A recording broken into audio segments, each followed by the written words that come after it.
The move that ends this particular story is not a confrontation. It is a single document, filed quietly on a Tuesday afternoon, that reclassifies a family trust in a way Dana Webb never anticipated. That one filing made every subsequent argument she planned to have completely irrelevant. You're watching His Eternal Diary. The smell of jet fuel and fine sand had lived inside Marcus Webb's sinuses for 14 months. It had settled into the creases of his neck, into the fabric of his uniform, into the small scar below his left ear, where a piece of IED shrapnel had kissed him in Kandahar province and decided, apparently, to leave him alive. That smell was the first thing he noticed, stepping off the transport at Fort Campbell. That it was gone. Clean Tennessee air hit him like a small grief. His lungs didn't know what to do with the absence of it. He stood on the tarmac for exactly 4 seconds, with his kit bag over one shoulder and his ruck at his feet, and he breathed. Just breathed. The September sky above Kentucky was the kind of pale blue that has no business existing anywhere near a combat theater. And for those 4 seconds, Marcus allowed himself to simply exist inside it. Then he checked his phone. 41 unread messages. Most of them from his mother. 3 from his unit's family liaison. 2 from his bank, notifications he didn't remember setting up, but had, apparently, in a moment of administrative foresight, before his last rotation. And nothing from Dana. He read the bank notifications first, standing there on the tarmac, while soldiers moved around him like water around a stone. The first notification, a wire transfer of $11,000 from their joint savings account, dated 6 weeks ago. The second, a balance alert, triggered when the same account dropped below the threshold he'd set at $3,000. The account currently held $2,142. 3 days ago, Marcus put the phone in his cargo pocket. He picked up his ruck. He walked to the processing building with the same measured stride he used when he was moving through unknown territory. Weight distributed, breathing even, eyes reading everything. He had learned, in 14 months in places where the cost of emotional reaction was often measured in blood, how to separate the animal part of his brain, the part that wanted to feel, from the operational part, the part that assessed and calculated and decided. He had not always been able to do that. Before his first deployment at 24, he had been a man who led with his chest, who let rage translate directly into action, who had once, at 22, broken 3 knuckles punching a wall because a girlfriend had lied to him about something minor. That man was a liability, or that man was dead. The man who walked off the tarmac at Fort Campbell had been forged into something different by heat and time, and the particular discipline of having to think clearly while the world was detonating around him. He was 31 years old. He had a master's degree in business administration he'd completed online during deployments. He had, in the last 14 months, spent 260 hours studying financial forensics and estate law under the informal tutelage of Captain Elaine Doss, JAG Corps, and a civilian contractor named Raymond Park, who had been hired to trace the financial networks of 3 separate insurgent organizations and had, in the course of doing so, become Marcus's closest friend. Raymond had a saying: "The most dangerous man in any room is the one who already knows what happened before he walked in." Marcus had not known what happened before he walked in, but he was beginning to understand the shape of it. He did not go home that night. This was unusual. Most soldiers on returning from extended deployments went home within hours of processing, pulled by the gravitational force of domestic life, the particular hunger for a bed that didn't move, for a meal that didn't come in a pouch, for the sound of something familiar. Marcus had felt that pull on his first 2 deployments. He had driven home both times with his heart doing something embarrassing in his chest. This time he checked into a Marriott off the interstate, paid cash for 3 nights, and sat on the edge of the bed with his laptop open and his bank's customer service number already dialed. The woman who answered was polite and efficient. Marcus explained that he was a returning service member reviewing his accounts. He asked for a detailed transaction history for both the joint checking and joint savings accounts for the past 14 months. She offered to email it. He said he'd prefer to stay on the line while she walked him through the highlights. There was a slight hesitation. Then she began. The joint checking, where his military pay was deposited and from which Dana handled household expenses, showed a pattern Marcus had anticipated. Monthly mortgage payment on the house in Clarksville, utilities, groceries, the normal topography of a maintained household. But there was additional texture. Restaurant charges, and consistently 3 to 4 times per week, at establishments Marcus didn't recognize. A gym membership that wasn't the one Dana had held before his deployment. Recurring charges to a streaming service he'd never subscribed to on an account he didn't own. Clothing purchases at stores he couldn't place. None of this was, individually, alarming. People's lives changed. 14 months was a long time. But the joint savings account was a different geography entirely. $11,000 wired 6 weeks ago. The recipient account, a business entity called Hargrove Consolidated LLC, registered in the state of Tennessee. Before that, a transfer of $4,000, dated 5 months prior. Same recipient. Before that, a transfer of $3,000, dated 9 months prior. Same recipient, $18,000 total. From an account that had held, before his deployment, $44,000 in combined savings. Marcus thanked the customer service representative, ended the call, and opened a new browser tab. Hargrove Consolidated LLC, Tennessee Secretary of State Business Registry. The registration was 11 months old. Principal Officer, Theodore Allen Hargrove. Business address, 14 Meridian Court, Clarksville, Tennessee. Marcus sat with that for a moment. 14 Meridian Court was his address. He had purchased that house 4 years ago, before he and Dana had married, using a combination of a VA loan and a disbursement from the Webb Family Trust, a trust established by his father, a retired Army colonel who had died 3 years prior and left Marcus the sole beneficiary. The trust documents, drafted by a Nashville estate attorney named Gerald Cho, contained specific language that Marcus had not paid close attention to at the time of signing, but which Raymond Park had, during one of their late-night sessions in a dusty FOB in Helmand Province, explained to him with the particular enthusiasm of a man who found legal architecture genuinely beautiful. The language read, in essence, all real property purchased with trust disbursements or held in the name of the trust retains its character as separate property regardless of any subsequent marital or cohabitation arrangements. The house at 14 Meridian Court had been purchased in the name of the Webb Family Trust. It was not marital property. It had never been marital property. Dana did not know this. He slept 4 hours, which was more than he usually managed in the field. He woke at 4:30 out of habit, showered in water that was hotter than anything he'd felt in over a year, and stood in front of the bathroom mirror for a long moment.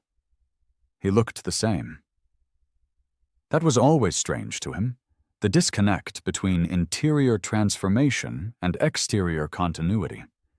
He was still 6'2", still lean in the way of men who never stop moving, still dark-complexioned with the kind of face his mother called serious, and his father had called watchful.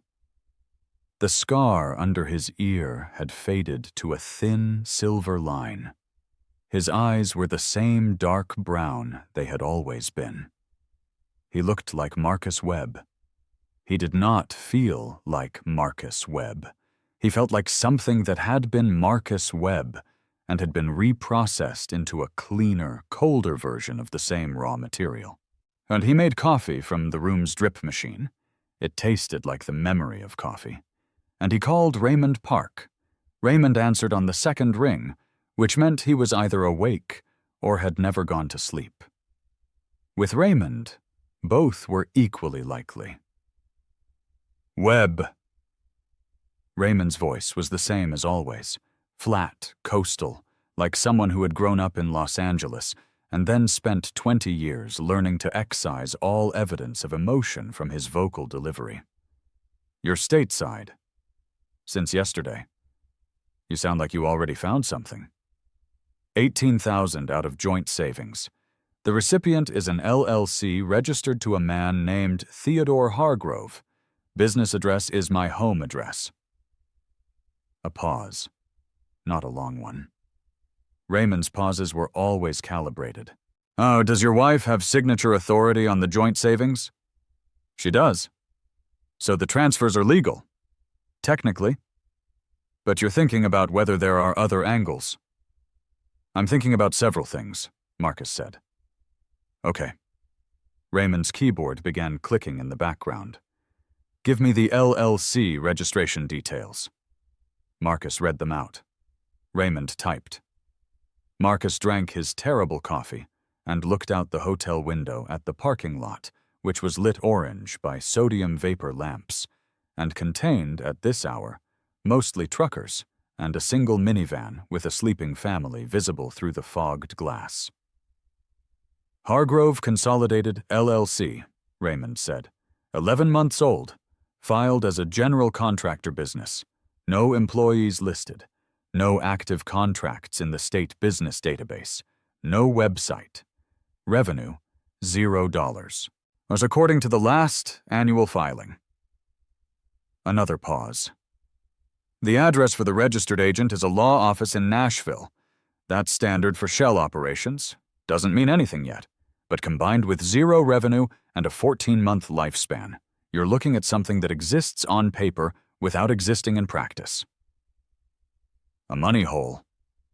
A money hole, Raymond confirmed.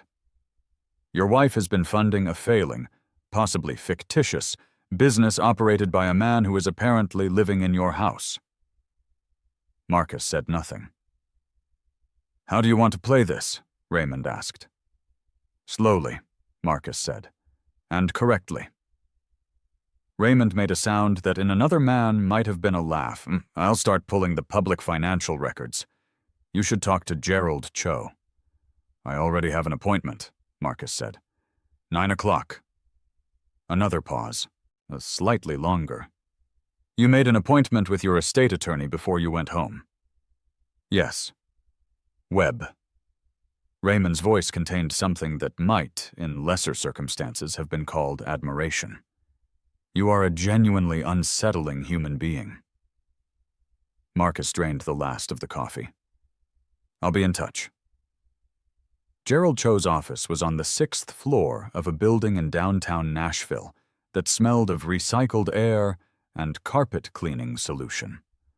The waiting room had framed landscape prints and a receptionist who offered Marcus water in a glass, not a bottle, which he took as a sign that Cho had done well for himself in the years since drafting the Webb Trust documents.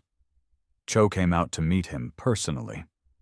He was 62, compact, was with close-cropped silver hair and the careful handshake of a man who had spent decades understanding that physical contact was a form of information exchange. He looked at Marcus the way people sometimes looked at returning soldiers, a flicker of something that wasn't quite guilt and wasn't quite relief. And then he led him back to a corner office with a view of the Cumberland River. I assumed when you called that this was a routine review, Cho said, settling behind his desk with a yellow legal pad already positioned in front of him. "But you said urgent." "It's urgent," Marcus said. He laid out what he knew. Not all of it. Not the hotel, not the 4 a.m. call to Raymond, not the full texture of what he'd been feeling since standing on that tarmac. Just the facts. The transfers, the LLC, the address, the cohabitation. He spoke without inflection, as though he were delivering a tactical briefing, and Cho listened in the same spirit, writing in a tight, shorthand script that Marcus couldn't read. When Marcus finished, Cho put his pen down. "The house," he said. "Walk me through it." Cho folded his hands. The property at 14 Meridian Court was purchased with a disbursement from the Webb Family Trust and titled in the trust's name at closing.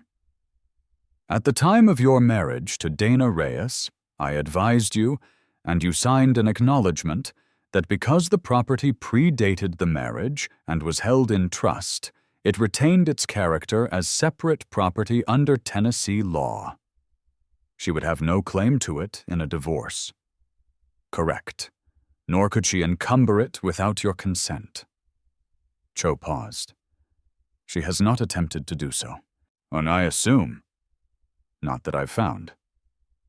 "Good, because Tennessee Code Annotated, Section 36-4-121, is very clear on separate property characterization.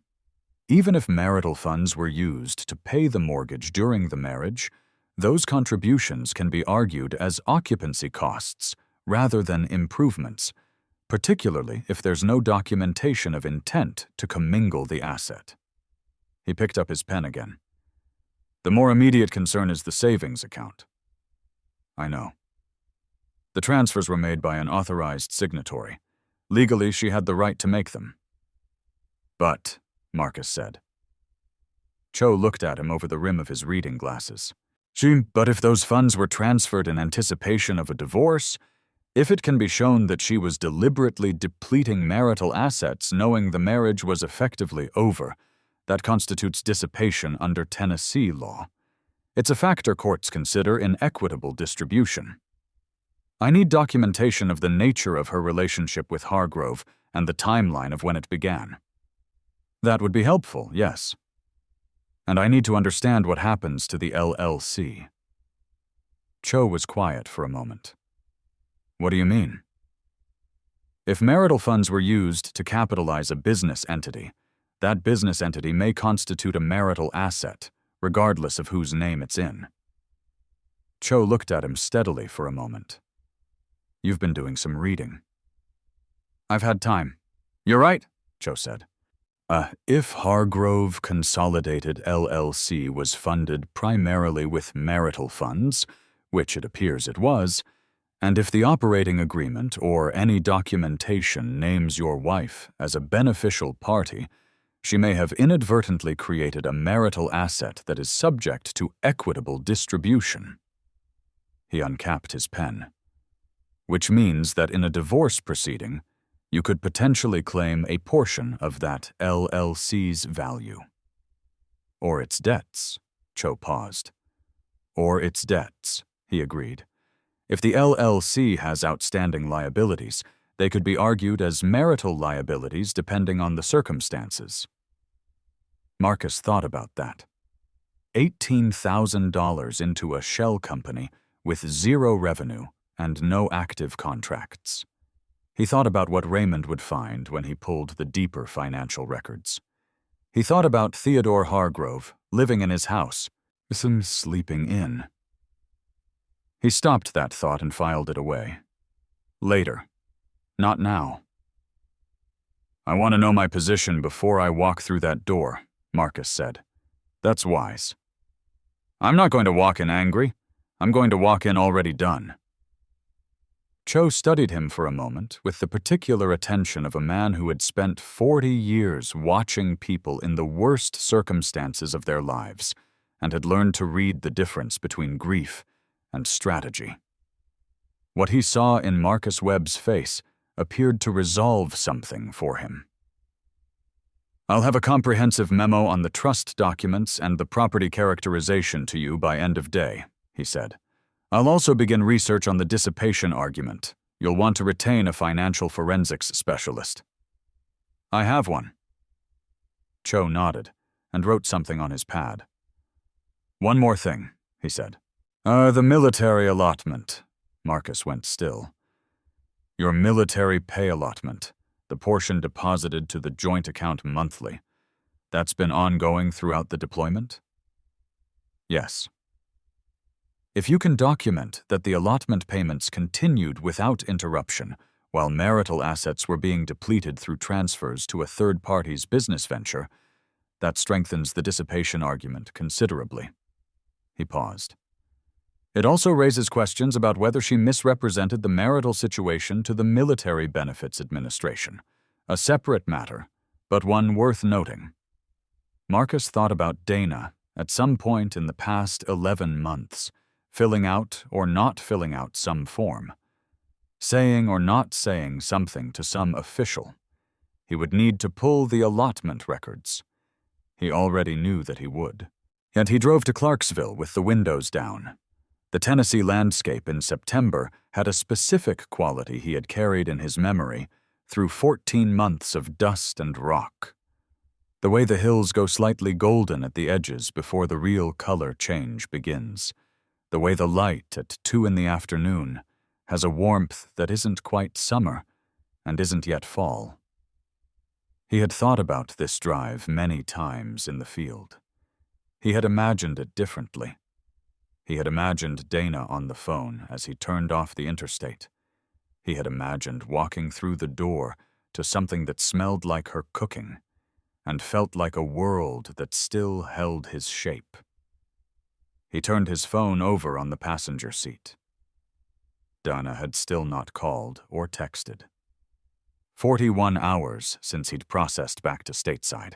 Was if she had received any notification through the family liaison, which she should have, as his designated emergency contact, she knew he was home. He pulled into the driveway at 14 Meridian Court at 2:47 in the afternoon. The house looked the same from the outside. Red brick, black shutters, the oak tree in the front yard that had been 12 feet tall when he bought the place and was now significantly more ambitious. The lawn had been mowed recently.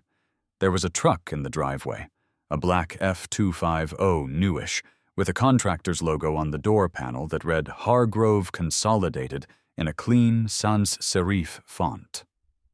Marcus parked behind it and sat for a moment. He looked at the truck. He looked at the house. He felt, in the dead center of his chest, a sensation that he had no accurate name for. It was not anger. Anger was a hot thing, as an expansive thing, and this was neither. It was more like the feeling of standing at the edge of something that had already happened. A completed fact that his nervous system was only now being asked to process. He had crossed a threshold sometime in the past 41 hours in the Marriott room with his terrible coffee, and what existed on the other side of that threshold was a cold and operational clarity that made anger seem like a child's response. He got out of the truck. He used his key. The door opened onto the foyer, and the first thing he noticed was the smell. The house smelled different. Not bad, just different. There was a cologne in the air that wasn't his, a synthetic, woody citrus note that had settled into the walls and the fabric of the space like an occupancy marker. There was also the smell of food, something with garlic coming from the kitchen. The second thing he noticed was the jacket on the coat rack by the door. Not Dana's. A man's jacket, brown leather, large. Too large to be Marcus's. He stood in his own foyer with his kit bag over one shoulder, and he looked at that jacket for exactly 3 seconds. Then he walked toward the kitchen. Dana was at the stove. She was wearing jeans and a soft blue top he didn't recognize, and her hair was down, which she usually didn't do at home, and she was stirring something in a pot with the comfortable ease of a person in a space that feels entirely theirs. She had her phone propped against the backsplash, and she was watching something on it, and she did not hear him until he was nearly in the kitchen doorway. When she turned, whilst the color that left her face was so immediate and total that for a moment she looked like a photographic negative of herself. "Marcus," she said it in a voice that had no preparation in it at all. Just the raw fact of his name, ejected by surprise. "Dana," he said. He looked at her the way he had trained himself to look at everything in the field, with complete perceptual attention and no narrative attached. He was reading her, not responding to her. The micro-expressions, the way her hand tightened on the spoon, the way her eyes moved just fractionally toward the hallway that led to the living room, in the involuntary gesture of someone checking to see if a third party is within earshot. "You're home," she said. "Apparently." She set the spoon down. She turned fully toward him, and he watched her assemble herself, yet watched the surprise get packed down and replaced with something more managed. She had always been good at that, at presenting a composed surface. It was one of the things he had initially admired about her. The irony of that was not lost on him. "I didn't know the exact date," she said. "They said, the liaison said there was a window, they weren't sure." 3 weeks, Marcus said. "They gave you a 3-week window, centered on September 14th. Today is the 16th. She didn't respond to that. "Whose truck is in the driveway?" he asked. The question was unhurried. He asked it the way he might ask about the weather, as a request for information, nothing more. He watched her face calibrate. "A friend," she said. "He's been helping with some things around the house." "What kind of things? Maintenance? Just things that needed doing while you were gone." 14 months of things. She met his eyes then, and he saw in her gaze the calculation happening in real time. How much does he know? How much has he guessed? What is the optimal shape for this conversation to take? He gave her nothing to work with. He just watched. "He's in the living room," she said, finally. "I know," Marcus said. Because the jacket was the right size, and the truck was outside, and someone had been cooking in this kitchen, and Dana had never made anything with garlic in the 4 years he had known her, because she said the smell lingered too long. He walked past her into the living room. Theodore Hargrove was 34 years old, approximately 6 feet tall, and had the particular build of a man who worked out enough to feel confident in fitted shirts, but not enough to have ever faced a physical situation he couldn't talk his way out of. He was sitting on Marcus's couch, the leather sectional Marcus had bought at a moving sale before his second deployment, that still had the slight scuff on the left corner from the time he and his buddy Keene had tried to carry it up the stairs alone and failed. He was sitting on that couch with his phone in his hand and his socked feet on the coffee table. And when Marcus walked in, he had the delayed and unconvincing reflexes of a man who had, on some level, expected this moment and had still not adequately prepared for it. He stood up. He was almost Marcus's height, maybe an inch shorter, and he had the kind of lean handsomeness that required maintenance and read in person as slightly effortful. He had brown eyes and stubble that was calibrated to look accidental, and wasn't. He opened his mouth. Marcus looked at him for 4 seconds without speaking. Then he said very quietly, "I need you to take your jacket and your truck, and leave my property." He did not raise his voice. He did not take a step toward Hargrove. He did not change his expression. He simply stated a fact that was also a direction in the tone he used in the field when he needed compliance without escalation. Hargrove looked past him toward Dana, who had followed and was standing in the doorway. "Marcus," Dana said. "I'm not speaking to you right now," Marcus said, still looking at Hargrove. "I'm giving your friend a direction. I'm going to wait in the kitchen. He has 3 minutes. He turned and walked back to the kitchen. He stood at the kitchen counter, looking out the window at the backyard. The backyard was the same. The gas grill he'd bought on sale, the garden beds Dana had started the spring before his last deployment, and never quite finished. There was a new set of outdoor furniture on the patio that he didn't recognize. It was nice furniture. Teak, with cushions in a deep navy. He thought about who had paid for it. He heard movement in the living room. Low voices. Then the sound of the front door. The truck in the driveway started and pulled out. He heard the engine fade. Then Dana's footsteps in the kitchen. He didn't turn around. "I know this looks," she began.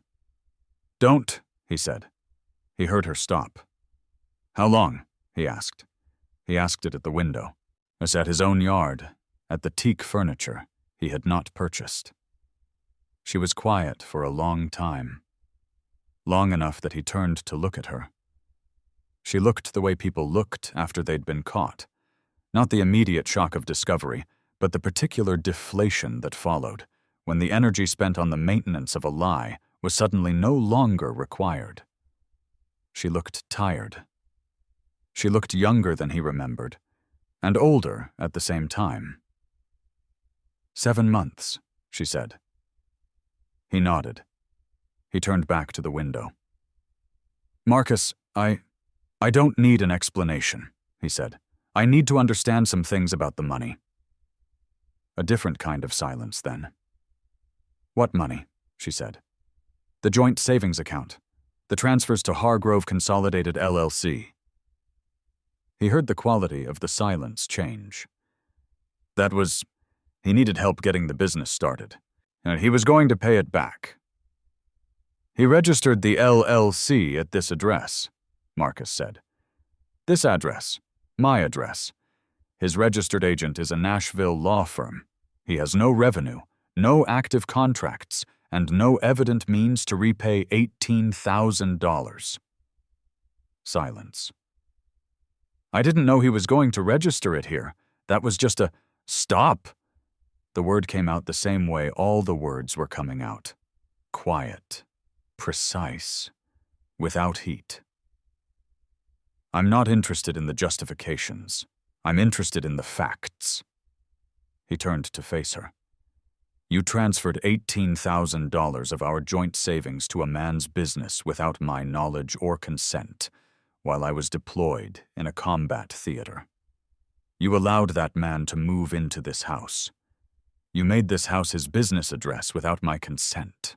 She looked at the floor. "I need you to understand something," Marcus said. "I'm not going to have a scene. I'm not going to raise my voice. I'm going to tell you one thing, and then I'm going to go." She looked up. "This house is held in the Webb Family Trust. It is not marital property.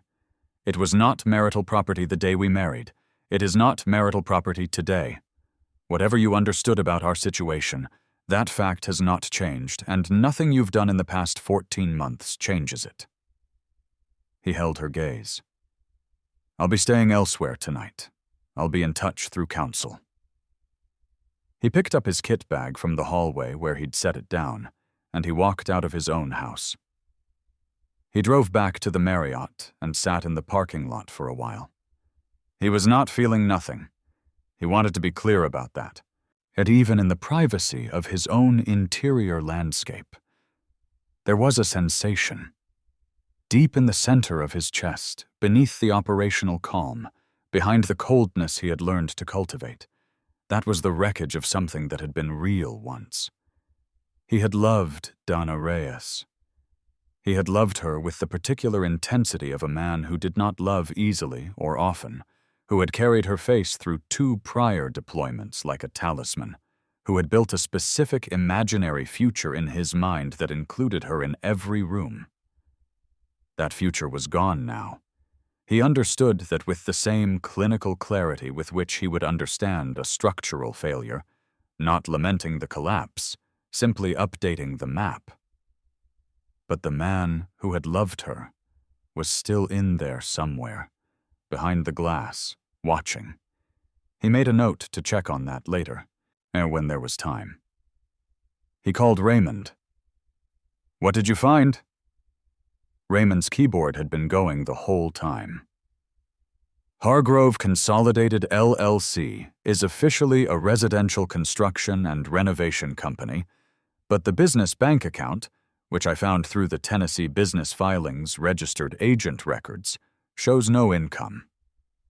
The account had a beginning balance of $4,000 at founding, which matches the first transfer from your joint savings, a subsequent deposit of $3,000, which matches the second transfer, a deposit of $11,000, which matches the third. A pause. The account has current holdings of approximately $600.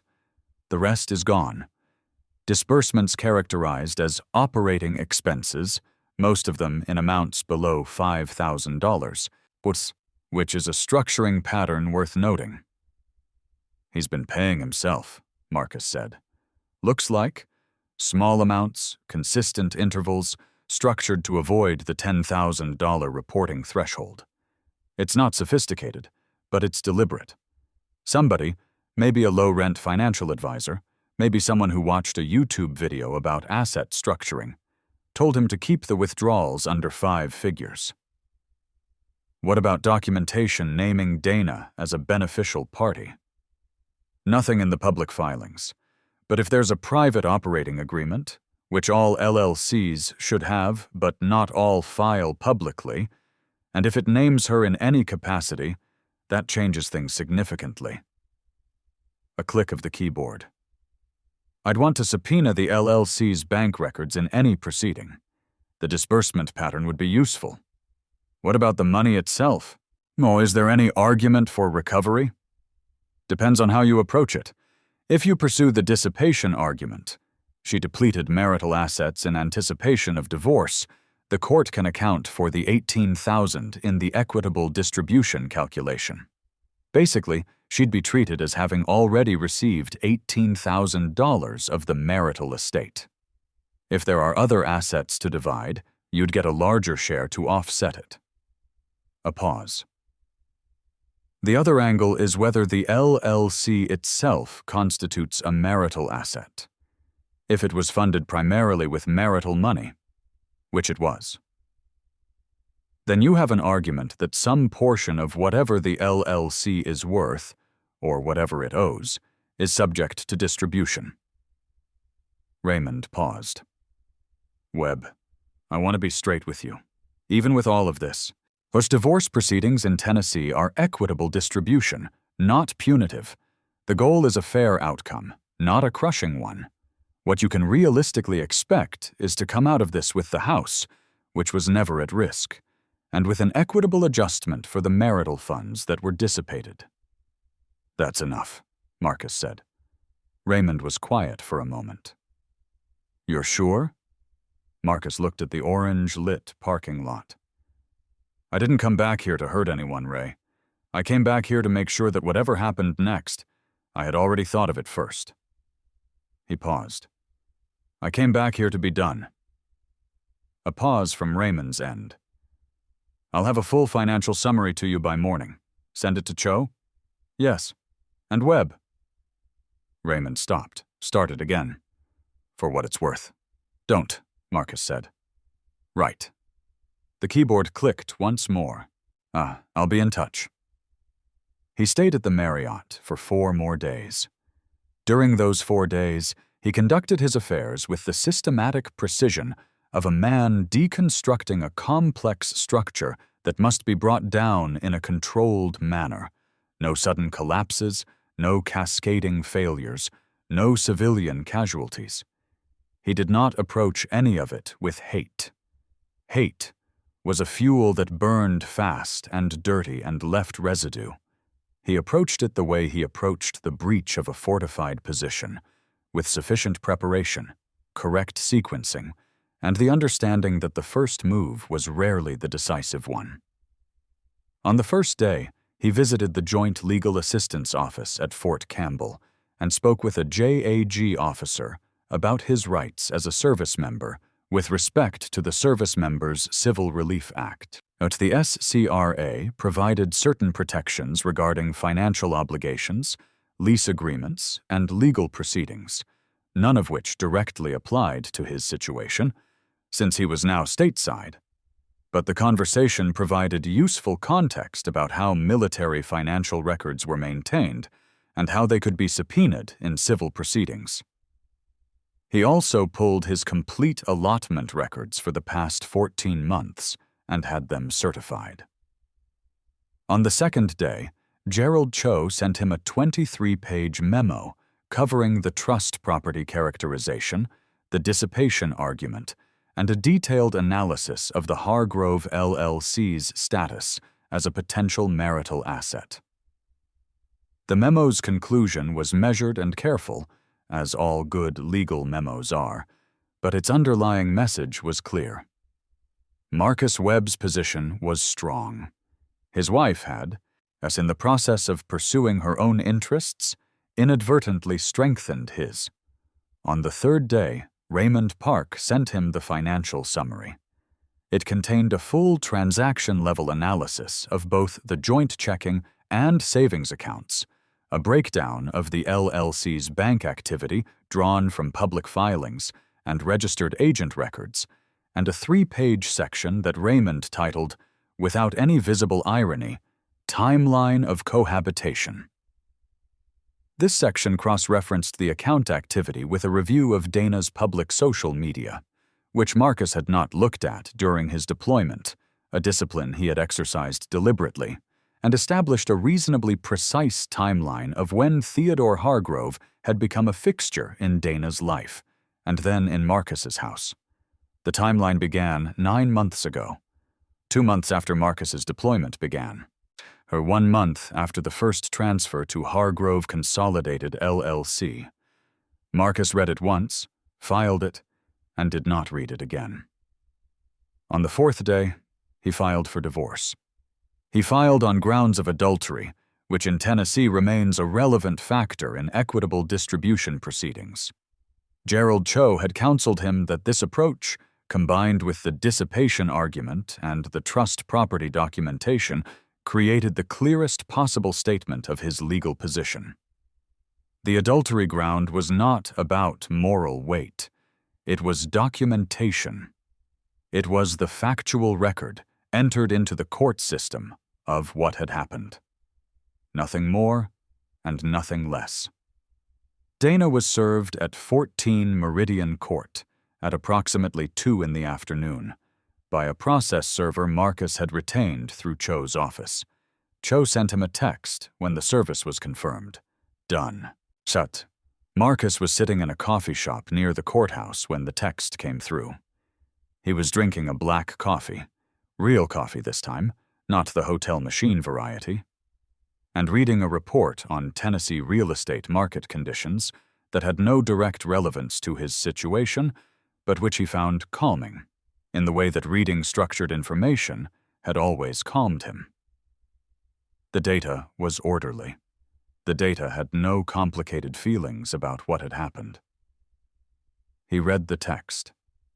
He put the phone face down. He drank his coffee. Dana called him 4 times in the first 24 hours after service. He did not answer. On the 5th call, he let it go to voicemail and listened to the message. She was crying. She said she needed to talk to him. She said this didn't have to happen this way. She said she was sorry. And he noted the content of the message, deleted it, and forwarded a memo to Cho noting that direct contact had been attempted. Theodore Hargrove called once, from a number Marcus didn't recognize, the evening of the 5th day. Marcus answered because he didn't know the number. "This is Theo," the voice said. It was a voice that had confidence in it, or the residue of confidence, the performed version of it. "I think we should talk." Marcus said nothing. "Man to man," Hargrove said. Marcus thought about that phrase. Man to man. He thought about what it meant to the man saying it, the implication of equivalence, of a level field, of a negotiation between parties with comparable leverage. "There's nothing to talk about," Marcus said. "A process has begun. It will follow its course, and you don't have a role in it." "The house is not marital property," Marcus said. "It was never marital property. I don't need your cooperation, your understanding, or your presence in this conversation. If you have remaining possessions at that address, I'm prepared to allow you until the end of the week to retrieve them, after which they will be treated as abandoned property under Tennessee law." A pause. "That's the entirety of what I have to say to you." He ended the call. Dana retained a divorce attorney named Preston Calloway, who had a reputation in Tennessee matrimonial law circles as an aggressive litigator. Calloway filed a response to the divorce petition that contested the adultery grounds, characterized the asset transfers as reasonable household expense management made by a spouse with full legal authority, and here was where Marcus leaned forward in Cho's office, reading the response, argued that the property at 14 Meridian Court had effectively become a marital asset through Dana's contributions to its maintenance and improvement during the marriage. Marcus set the document down on Cho's conference table. "The improvement argument," he said. Cho folded his hands. "It's a Herculean argument. She would need to demonstrate that marital funds made substantial and documented improvements to the property, improvements that increased its value, and that these improvements were made with the intent to invest in the marital estate." He paused. "The trust documents are explicit, and the language I used when we drafted them was specifically designed to preempt this kind of claim." "Then why file it?" "Because Preston Calloway is not filing it because he thinks it will win. He's filing it because it complicates the proceedings, and complicated proceedings are expensive, and expensive proceedings create pressure to settle." Cho looked at him steadily. "It's a negotiating tactic, not a legal argument." Marcus thought about this. "What does he think I'll settle for?" "He doesn't know yet what you have. He's operating on the assumption that this is a standard military divorce case. Combat-deployed husband, unhappy wife, some marital assets to divide, some emotional leverage. He doesn't yet know about the financial forensics report. He doesn't yet know about the dissipation argument documentation."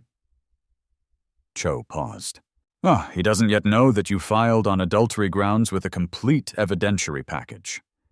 Marcus looked out the window at the river. "When does he find out?" "Discovery," Cho said. "When we disclose the forensics report, the transaction history, and the LLC documentation." He paused. "I can tell you exactly what will happen in that meeting." "Tell me." "Calloway will call me within 48 hours of receiving discovery. He will suggest we discuss a negotiated settlement. He will frame it as being in his client's best interest, but what he will mean is that the adultery filing combined with the documented dissipation creates a risk profile for his client that makes litigation inadvisable." Cho allowed himself the smallest possible smile. "At that point, the conversation becomes about what you want." "I want the house." "You already have the house." "I want the trust property characterization confirmed by court order, not just by document. I want it on record." Cho nodded, writing. "I want the $18,000 reflected in the equitable distribution. We'll argue for offset. I want clear financial separation, her name off every joint account, her name off every financial instrument that touches anything connected to the trust." Marcus paused. "And I want the LLC." Cho stopped writing. "Explain." Hargrove Consolidated LLC was funded almost entirely with marital funds. It's effectively a marital asset. I want it included in the distribution. A pause. Not because it has value. It doesn't have value. And I want it included because including it assigns its liabilities to the equitable distribution calculation. If the LLC has any outstanding debts or obligations, which I suspect it does, given the spending pattern Raymond documented, those become part of the marital estate. Cho studied him for a long moment. If she receives the LLC in distribution, Marcus said, she receives both its non-existent value and whatever it owes. If she doesn't, she walks away from something that was funded with my money and that she created as a vehicle for her boyfriend's livelihood. He paused. Either way, I want it on the record. Cho put the pen down. You've thought about this carefully. I've had time, Marcus said. It was the same thing he'd said before, and Cho received it the same way, with the careful attention of a man who understood that this particular client was not speaking hyperbolically when he said he had been preparing. Discovery dropped on a Tuesday. It was a dense package. Cho's office had prepared it meticulously, the kind of documentation that communicated, through its very organization and completeness, that the party filing it had done something other than react. The centerpiece was Raymond Park's financial forensics report, which ran to 61 pages and which traced, with the thoroughness of someone who had spent 2 decades following money through obscure networks in hostile countries, every dollar that had moved through the joint accounts during the marriage. The report identified the $18,000 in transfers. It identified an additional $7,000 in joint account expenditures on items that could be attributed to a second household occupant. The gym membership, the streaming service, the restaurant charges in patterns consistent with 2 people dining, the home furnishings Marcus hadn't recognized. Combined, the total of expenditures attributable to Hargrove's de facto cohabitation came to $25,000. The report also contained a section that Raymond had titled Potential USFSPA Considerations, a reference to the Uniformed Services Former Spouses Protection Act, which governed the division of military retirement benefits in divorce proceedings. This section was, in its way, the quietest and most powerful element of the document. It noted, with clinical precision, how that the length of the marriage against Marcus's years of military service created the possibility that Dana could file for a portion of his retirement benefits under the Act, and that the strength of the adultery and dissipation claims created significant countervailing considerations that any court would have to weigh in Marcus's favor. It was a warning, dressed as a note. Calloway called Cho on Thursday. 2 days after discovery, exactly as Cho had predicted. Marcus was not in the room for that call, but Cho briefed him at 4 o'clock that afternoon, in the same conference room, with the same view of the river. He wants to settle, Cho said. I know. His client's position is weaker than he understood. The adultery finding, combined with the dissipation documentation, he creates substantial risk for her in any contested distribution. Cho looked at his notes.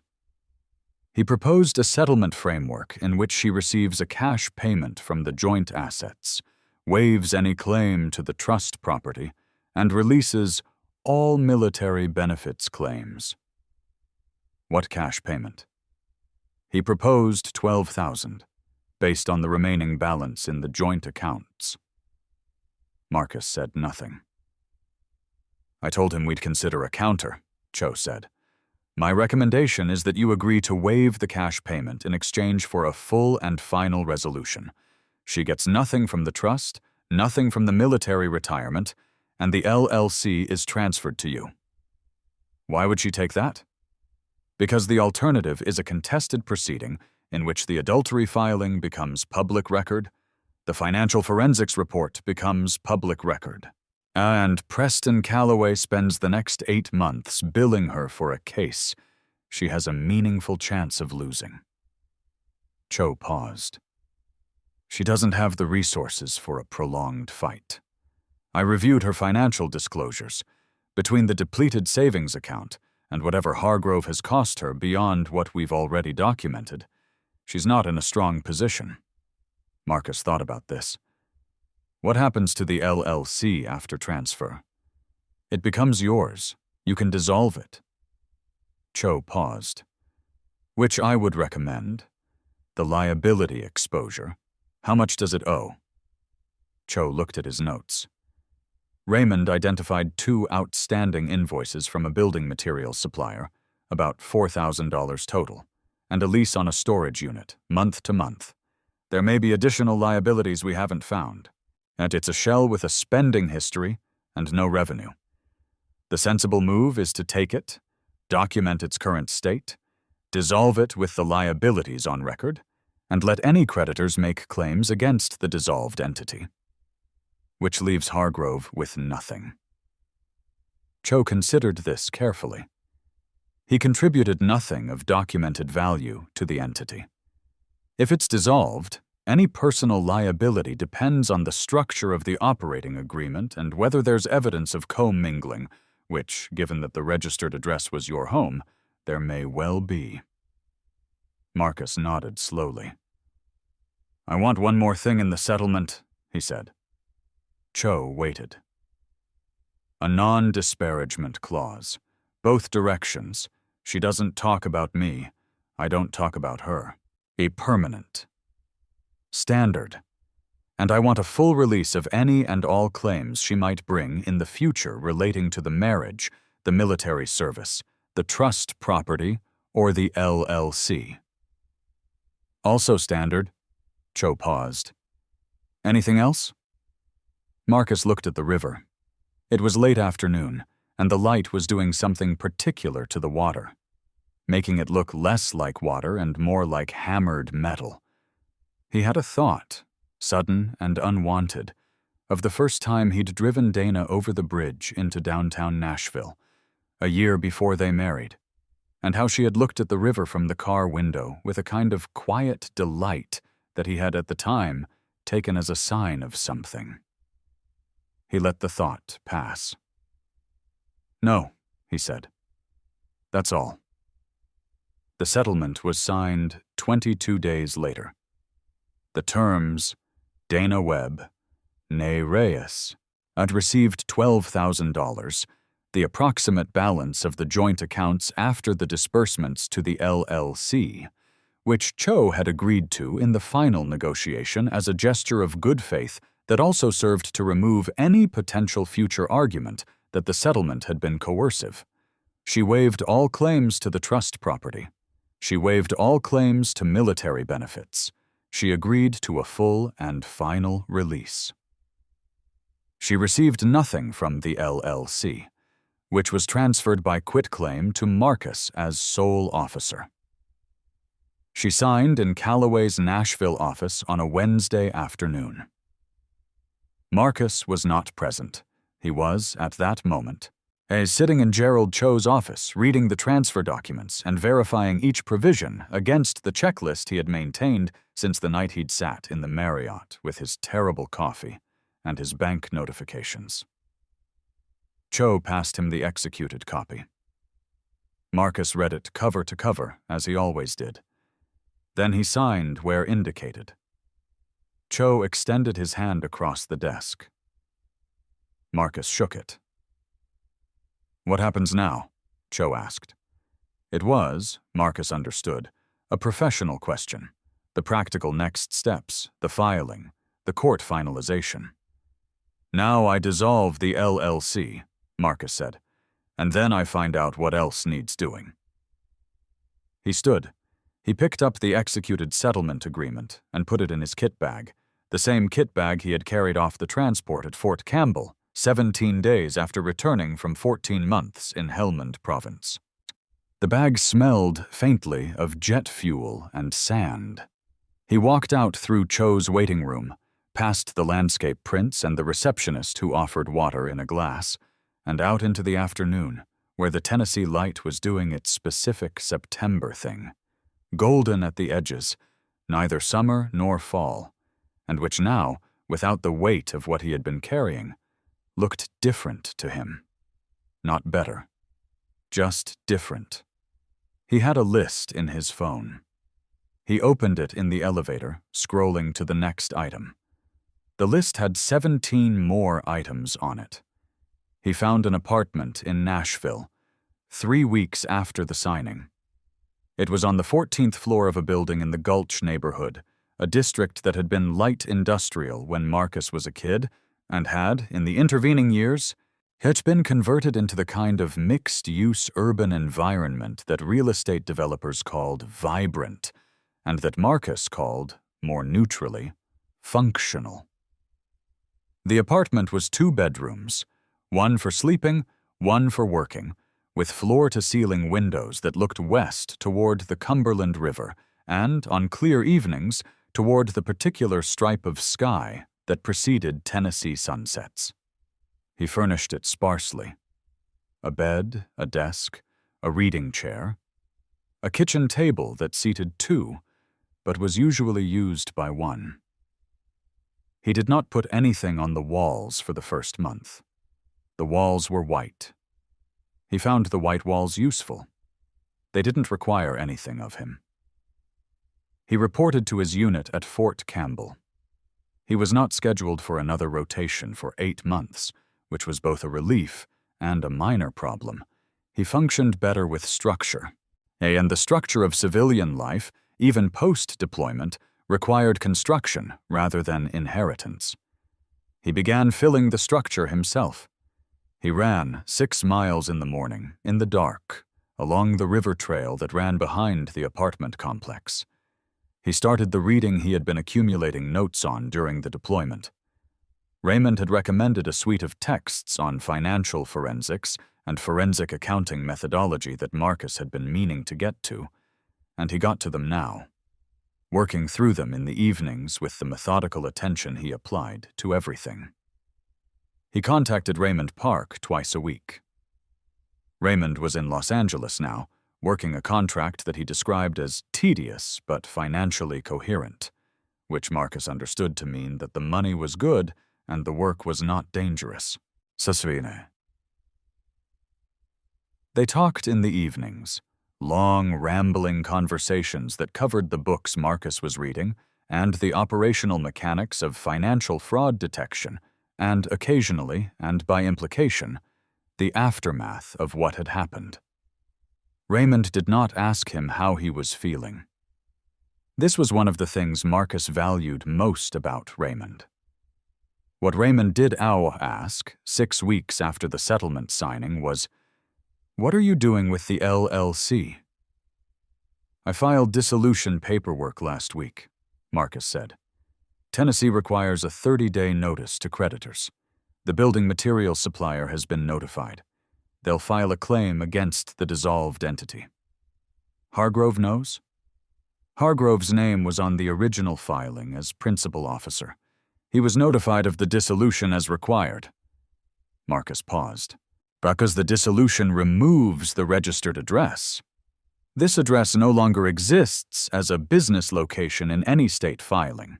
It removes him from anything that was legally associated with that address." Another pause. "It removes him from anything I had to look at." Raymond was quiet for a moment. "And the house?" "Still in the trust. Rented as of 2 weeks ago. Decent tenants. A couple. Young, first rental after buying out of a lease. They asked if they could put a garden in the backyard." He paused. I said yes. "You're not going back?" "No." "Nashville?" "Nashville," Marcus confirmed. Raymond made a sound that was not quite the laugh equivalent, but was, in Raymond's emotional register, something adjacent. "You know what I keep thinking about?" he said. "What?" "That night in Helmand when you asked me to explain the trust characterization language to you. It was 2 a.m. We'd both been awake for 30 hours. There was mortar fire every 40 minutes.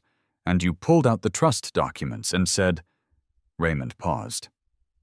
"You said, 'I want to understand exactly what this means.'" Marcus didn't say anything.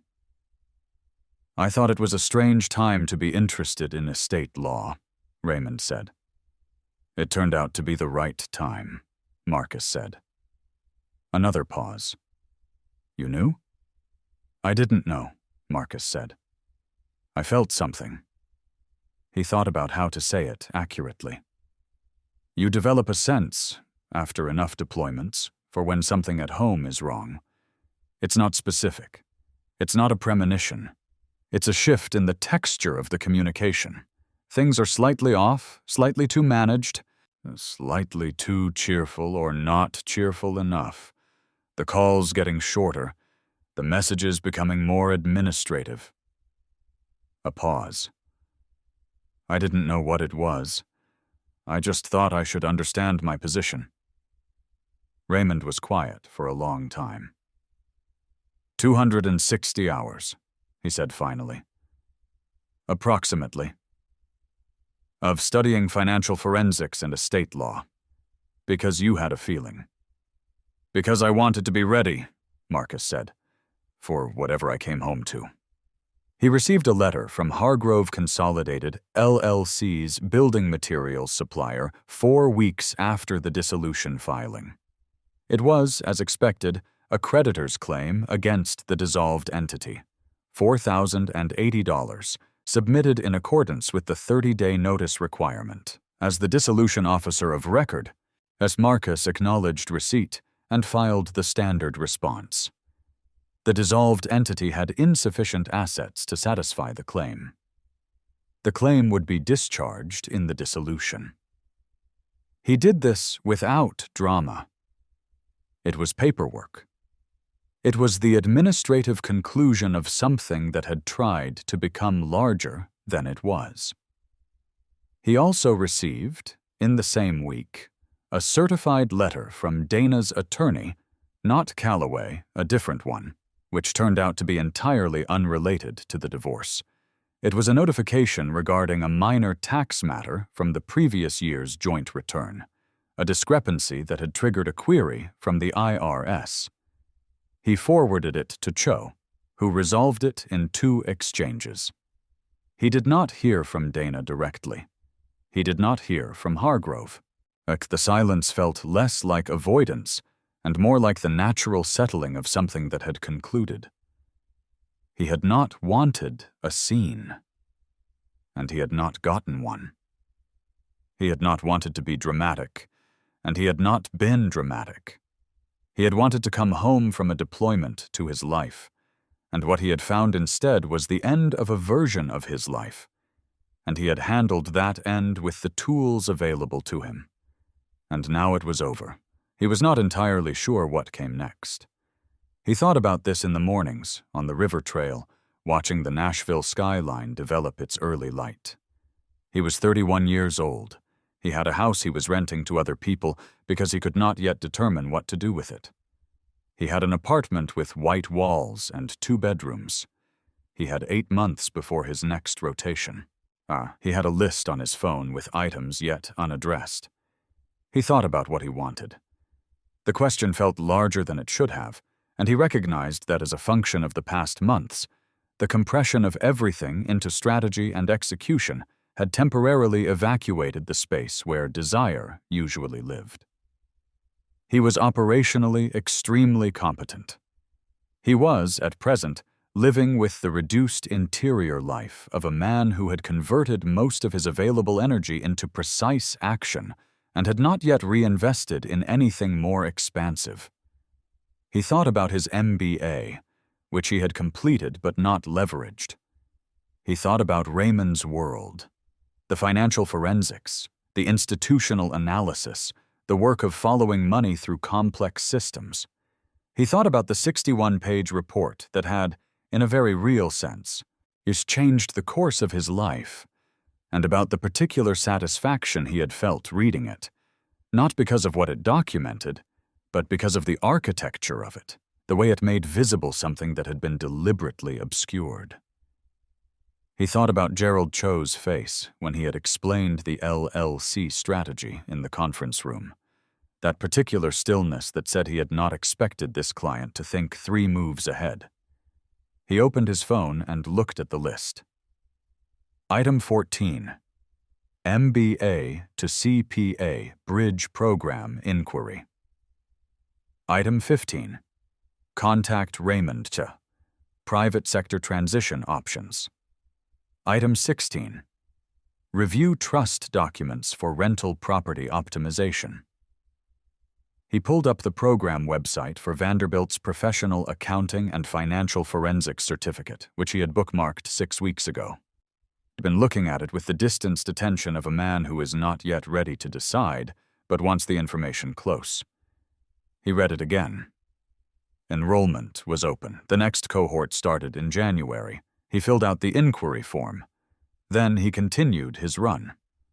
October arrived, and with it the particular quality of Tennessee fall that is so different from summer's heat as to feel like a different country entirely.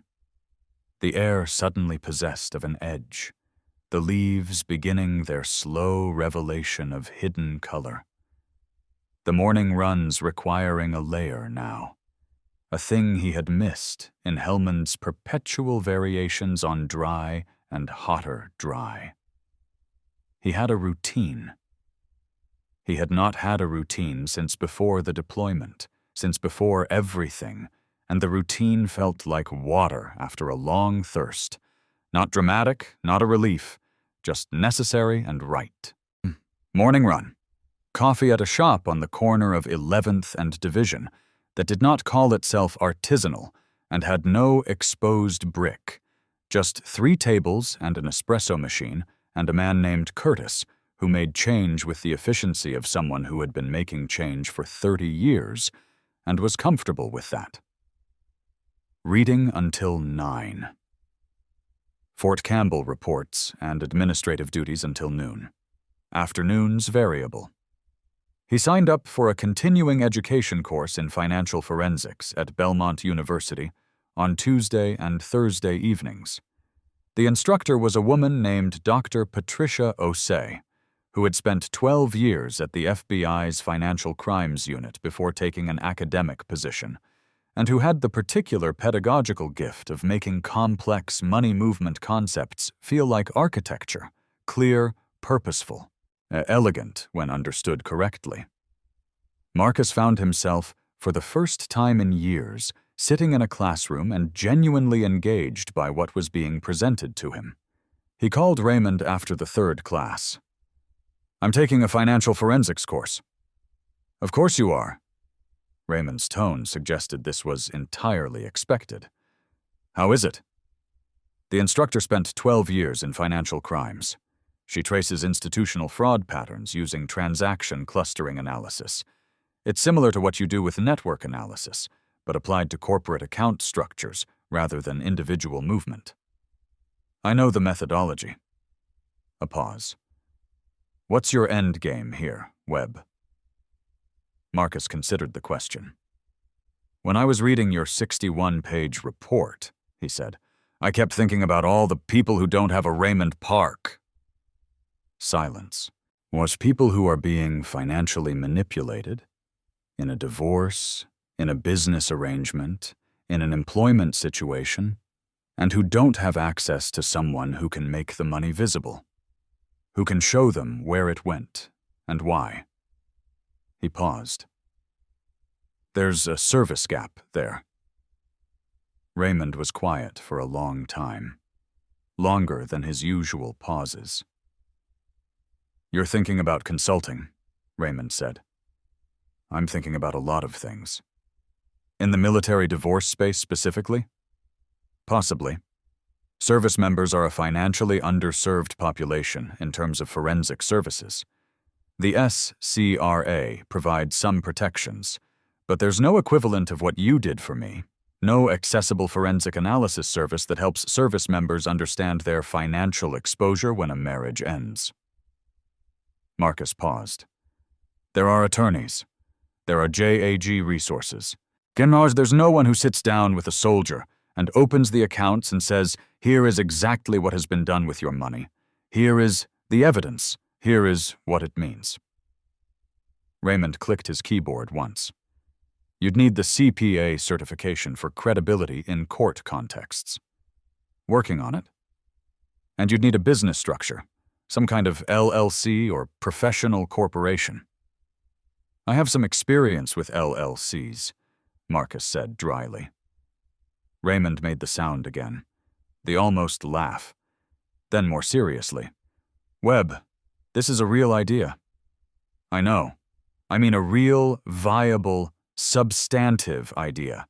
The market gap is real, the service gap is real, the credibility you'd bring, decorated veteran, MBA, forensic certifications, that's a meaningful package. I know, Marcus said again.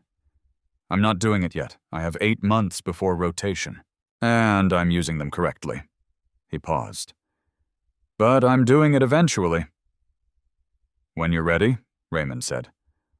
I'll help you build it. Marcus looked out the apartment window at the Nashville skyline, the particular orange and purple of a Tennessee October sunset doing its work on the western sky. I know, he said. I know you will. He went back to the house in Clarksville one time, in November. Not because he needed to. The tenants were settled, the rental management company he'd engaged handled the practical matters, and there was nothing at the property that required his physical presence.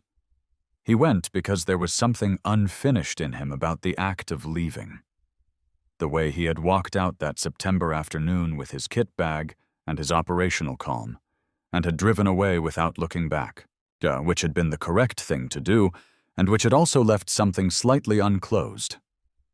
He drove on a Saturday morning, early, before the tenants would be awake. He parked on the street, not in the driveway. He looked at the house from the car. It looked the same. The oak tree was doing its fall thing now, reddish gold, extravagant, dropping leaves in the pale morning wind.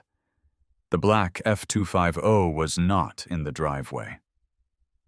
There was a small sedan there instead, and in the front garden bed a few late-season mums that the tenants had planted, orange and white against the dark mulch. He sat with the house for a while. He thought about his father, who had chosen this neighborhood, who had seen the yard with the oak tree, and told Marcus on the phone, 39 months ago, that this was the right house, that he could feel it, and his father had been a man of strong instincts and careful preparation, a colonel who had run a clean operation in 3 decades of service, and who had died in the spring before Marcus's last deployment, of a heart attack at 71, with his affairs in order, his affairs always in order, and who had left Marcus everything with the precision of someone who had thought about how to do even this final administrative task correctly. He thought about what his father would have made of the past 3 months. He thought his father would have said, "You handled it." He thought his father would also have said, "Now what?" He sat with the house until a light came on in the upstairs window, the tenants stirring, their Saturday beginning.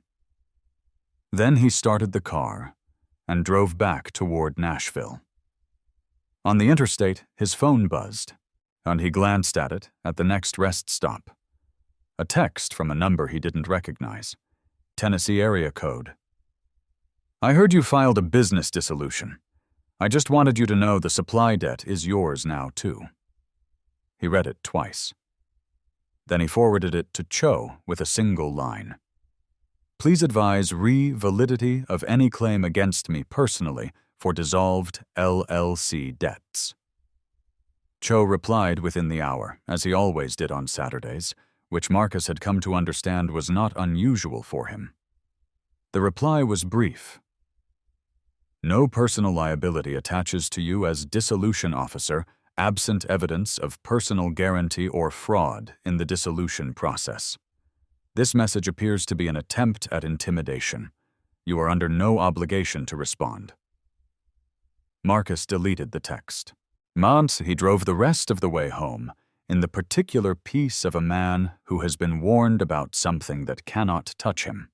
3 weeks before Christmas, Raymond called from Los Angeles at 11 at night, which meant it was 9 his time and he had been working. "I have something," Raymond said. Marcus set down the financial forensics textbook he'd been reading. "Tell me." "The contractor I'm working for in L.A., I won't say the name, has a division that handles private forensic services, not institutional, not government, private individuals, corporations, family offices, people who need the kind of analysis I do, but don't have federal agency relationships." A pause. "They're building a subdivision focused specifically on military and veteran financial services. They've been trying to staff it for 8 months. Another pause. "I mentioned your name." Marcus was quiet. "They want to talk," Raymond said. "Not hire you. Not yet. They want to see if there's a structure that makes sense. Maybe a contracted advisory role, maybe a co-founder relationship with the subdivision. They have the infrastructure, the liability coverage, the client relationships. You have the credibility and the specialized knowledge." A pause. "And Webb, they have a client list. Service members who need exactly what you described on the phone 6 weeks ago. People who already need it." Marcus leaned back in the reading chair. He looked at the white walls of the apartment. He had, in the past month, put one thing on them. A framed photograph, black and white, taken by someone in his unit during a mission in Kandahar province. It showed Marcus at a forward position, whilst looking out at the landscape, his back to the camera. The landscape was dust and rock and a hard, pale sky. He was a silhouette against it. He had put it up not as a memorial or a piece of vanity, but as a specific reminder of who he had been in that particular place, at that particular level of clarity and purpose, and of the discipline required to carry that quality of attention into ordinary life. "When do they want to talk?" Marcus said. "January, when you start the Vanderbilt program." "They know about the program?" "I may have mentioned it." Marcus thought about the list on his phone. Item 15. Contact Raymond, Private Sector Transition Options. He pulled up his phone and opened the list. He put a check next to item 15. "Tell them January works," he said. "Already did," Raymond said. But Marcus heard the keyboard in the background. Then Raymond said, more quietly, "I want to ask you something." "Go ahead." "When you were sitting in that hotel room the first night back, before you called me, before you called Cho, before any of it." A pause. "What were you feeling?" Marcus considered the question. It was the first time Raymond had asked him something like this, and he recognized it as a departure from their usual register, a deliberate one. "I was feeling that something was over," he said after a moment. "Something that I'd been carrying, not just since the deployment, but for a long time before. A version of my life that I had been trying to inhabit correctly and which did not fit correctly." He paused. "I was feeling the weight of that going away. Not happily, but gone." Raymond was quiet. "And I was feeling," Marcus continued, "that whatever came next was going to be mine. Not built on something else, not inherited or assumed or constructed around another person's requirements. Mine." He paused. "That was what I was feeling." A long silence on Raymond's end. "Okay," Raymond said finally, in the tone of a man who has received an answer he finds adequate. "Okay," Marcus said. They talked for another hour. About the Vanderbilt program, about Raymond's L.A. contract, about a paper on transaction clustering that Raymond had written and that Marcus had been reading. They talked about a case Raymond had worked that had parallels to the Hargrove LLC pattern.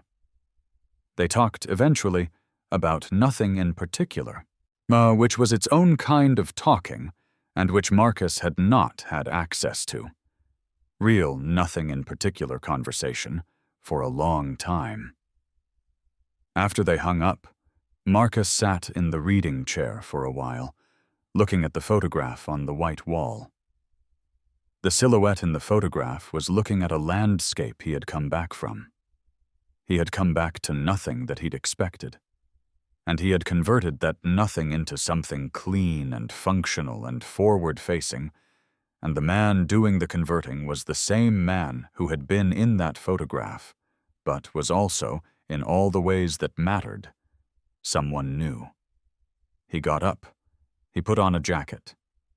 He went for a late run along the river trail in the December cold, with no music and no company, and the particular sound of the river running fast over the rocks below the trail. He ran 6 miles. He ran 7, and he came back to the apartment, made coffee from a machine that made real coffee, sat at the kitchen table with his phone and his list, and looked at all the items he had not yet addressed. There were many of them. He felt, looking at them, something that he was slow to name.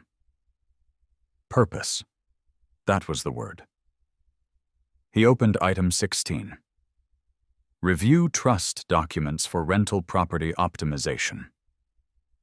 He started reading. January arrived, and with it the Vanderbilt program, which met twice weekly in a converted classroom in the business school that smelled of old carpet and fresh whiteboard marker, a combination that Marcus found, to his mild surprise, genuinely comforting. The other students in the cohort were mostly mid-career professionals, a corporate auditor, a paralegal with ambitions toward a forensics certification, some 2 IRS employees looking to expand their analytical toolkit. They were, uniformly, not expecting to find in their program an active-duty Special Forces sergeant with an MBA and a specific, operational reason for wanting to understand financial fraud methodology at a granular level. Dr. Osei noticed him in the 3rd session. Not because he raised his hand often, he didn't, but because the quality of his questions was different. They were not the questions of someone learning the material for the first time. They were the questions of someone who had already been inside the material, practically, and wanted to understand the structural underpinnings of what they'd experienced. After the 5th session, she asked him to stay. She was a compact woman in her early 50s, with a directness that Marcus recognized as professional rather than personal. The manner of someone who had spent 12 years asking people very precise questions about things they didn't want to answer. "You've done this work before," she said. "Adjacent to it," Marcus said. "The LLC analysis you described in yesterday's case study, that wasn't theoretical." "No." She looked at him for a moment. "Are you interested in the field professionally, or are you here for a specific application?" "Both," Marcus said. She nodded. She handed him a photocopied article from the Journal of Forensic Accounting Research, a paper she had co-authored on the use of transaction clustering analysis in marital asset dissipation cases. "This may be relevant to whatever you're working on," she said. And he read it that night. He had 4 questions by morning, which he wrote down and brought to the next class. The January meeting with Raymond's LA contacts took place over video conference, 2 weeks into the Vanderbilt program.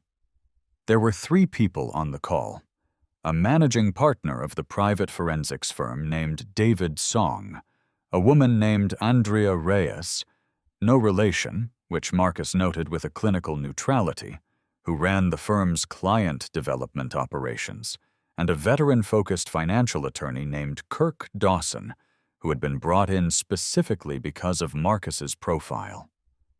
The conversation ran 2 hours. They were interested in exactly what Raymond had described: a collaboration structure in which Marcus's credibility, military background, and developing forensic expertise would anchor a subdivision focused on financial services for active duty and veteran clients. The firm provided the infrastructure, compliance coverage, client pipeline, analytical support. Marcus provided the face and the expertise. He asked 12 questions. They answered all 12. He did not commit on the call. He told them he would review the structure documents they offered to provide and respond within 2 weeks. After the call, he called Raymond. "Well," Raymond said. "It's real," Marcus said. "I told you. Song is sharp. Reyes is a closer. She was running the whole meeting through Song without him noticing, which is either a red flag or an excellent sign about how the firm actually operates." Marcus paused. "Dawson is the honest one. Well, he said 2 things in that call that the others weren't saying, and both of them were things I needed to know." "What did he say?" "He said the client pipeline in the military forensics space is entirely referral-based, that there's no advertising, no marketing, it's word of mouth through JAG networks and veterans organizations, and he said the first year will be slow." Marcus paused. "He said it because he wanted to set honest expectations, and nobody asked him to say it." "And?" Raymond's tone said he already knew the answer. "And those are the people I want to work with," Marcus said. He called Dawson separately the next morning and asked him 3 more questions. Dawson answered them the same way, directly, without spin. Marcus reviewed the structure documents over 5 days. He forwarded them to Gerald Cho for review. Cho identified 2 provisions that required clarification and 1 that required modification. Marcus communicated these back to the firm through Dawson. The provisions were clarified.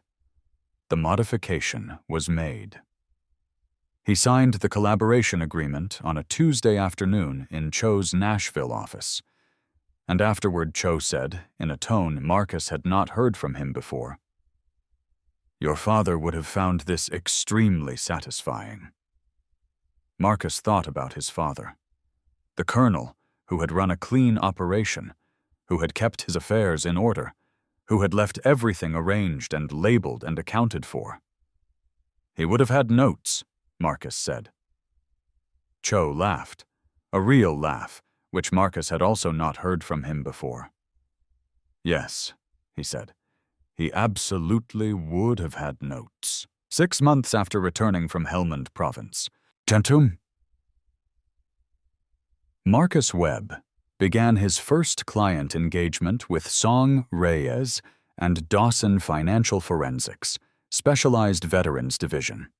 The client was a Marine Corps Staff Sergeant named Luis Ortega, stationed at Camp Lejeune, who had discovered on returning from a 7-month deployment that his wife had drawn down their joint accounts and used a series of transfers to fund what appeared to be a small retail business registered in her sister's name. The business had no revenue. The transfers totaled approximately $22,000. Marcus read the file that Dawson sent him on a Sunday evening. He made 7 pages of notes. He identified 3 specific evidentiary threads that would require documentation. He drafted an initial analysis framework and sent it to Dawson by 10 p.m. Dawson replied at 6 the next morning. "This is exactly what we needed. Staff Sergeant Ortega's consult is scheduled for Thursday." Marcus looked at the response. He looked at the 7 pages of notes. He looked out the window at the Nashville skyline, which had, in 6 months, become genuinely familiar. The exact shape of it in the morning light, the particular configuration of glass and steel that meant he was home. He made coffee.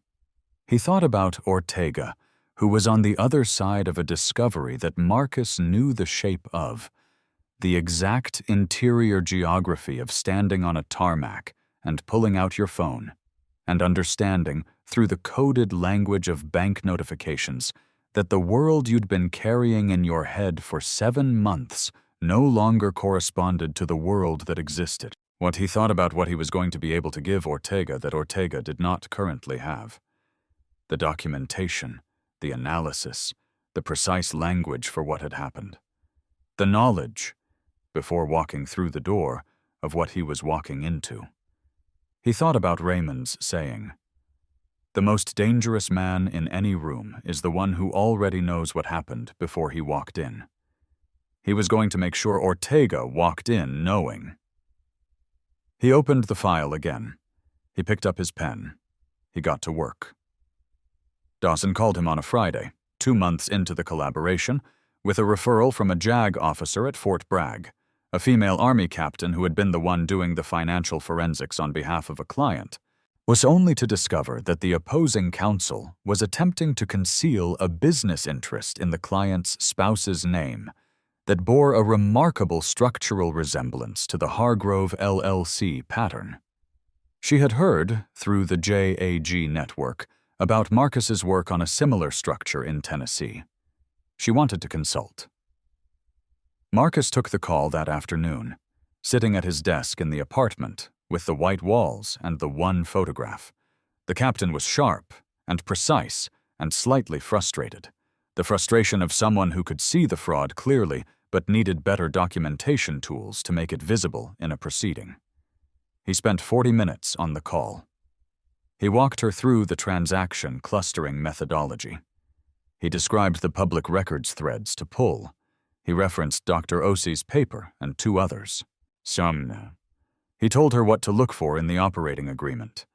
At the end of the call, she was quiet for a moment.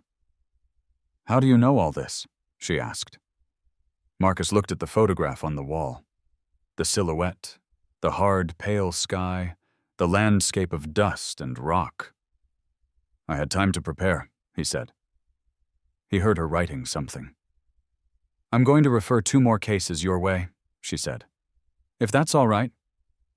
"That's fine," Marcus said. He ended the call. He looked at the list on his phone. Item 14. MBA to CP, A Bridge Program Inquiry. Checked. Item 15. Contact Raymond, Private Sector Transition. Checked. Item 16. Review trust documents for rental property optimization. Checked. Item 17, which he had added recently in a moment of deliberate forward motion. Begin first client engagement. Checked. Dearson, he scrolled to item 18, which he had also added recently, and which was different in character from the others. It said, simply, "Figure out what you want." He looked at that item for a moment. Then he put the phone down and picked up the current chapter of Dr. Osei's advanced coursework on forensic accounting in family law proceedings, which he had been reading with the sustained attention of a man who finds, in the architecture of complex systems made visible, something that corresponds to his own interior architecture. Orderly, precise, capable of being understood if you are willing to put in the hours required. He was willing. He had always been willing. Outside, Nashville was doing its spring thing. Late March, the particular smell of it coming through the cracked window. But something green and alive and not at all like jet fuel or sand. He noted it. He filed it. He kept reading. The deposition was held in a law office in downtown Nashville on a Thursday morning in early April, in a small conference room with bad lighting and a pitcher of water that nobody touched. The deposition was not Marcus's. He was not a party to any ongoing proceeding. He was there in his capacity as a financial forensics consultant to provide expert testimony in a proceeding that involved, tangentially, documentation generated during the dissolution of Hargrove Consolidated LLC. Dana's attorney, a new one now, not Calloway, had issued a subpoena seeking certain records from the dissolved entity in connection with a separate matter involving Hargrove and the building materials supplier who had filed the creditor's claim. Marcus sat at the conference table in a suit he had bought for exactly this purpose. Dark charcoal, not elaborate, the kind of suit that communicated competence without trying to communicate anything else. Gerald Cho sat beside him. Across the table sat the attorney for the supplier and a paralegal who took notes. The questions were technical and precise, focused entirely on the mechanics of the LLC's dissolution and the disposition of its records. Marcus answered each one with the same measured clarity he brought to everything. No elaboration, no emotion, no information beyond what was asked. He had been deposed once before in connection with a routine administrative matter during his second deployment, and he had learned then that a deposition was not a conversation.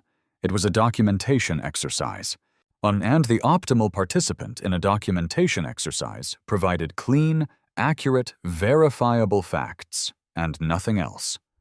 The deposition took 45 minutes. On the way out, Cho said, "You were very good in there." "Thank you." "You've done this kind of testimony before?" "No, but I've given briefings under pressure to people who were looking for something to use against me, and the principle is the same." A pause. Know your facts. Provide only your facts. Don't try to win. Cho considered this as they waited for the elevator. "You know," he said, "your father had a similar quality in depositions. I took several with him years ago. He had a stillness that made opposing counsel nervous." The elevator arrived. They got in. Marcus thought about his father's stillness.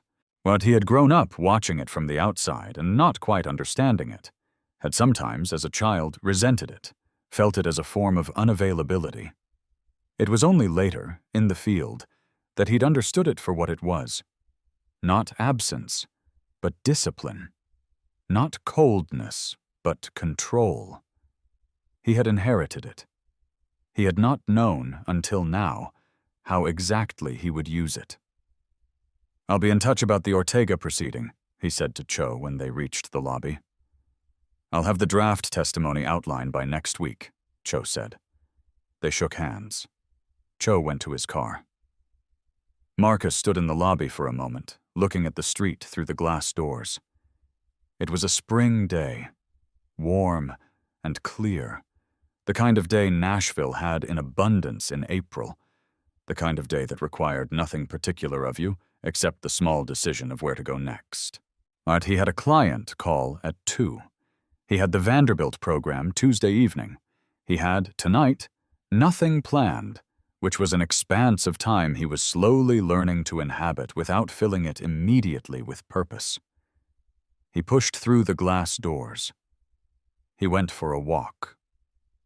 A long walk, through the downtown streets, with no particular direction, watching the city move around him with the complete perceptual attention he applied to everything, and which, in this context, asked nothing of him in return.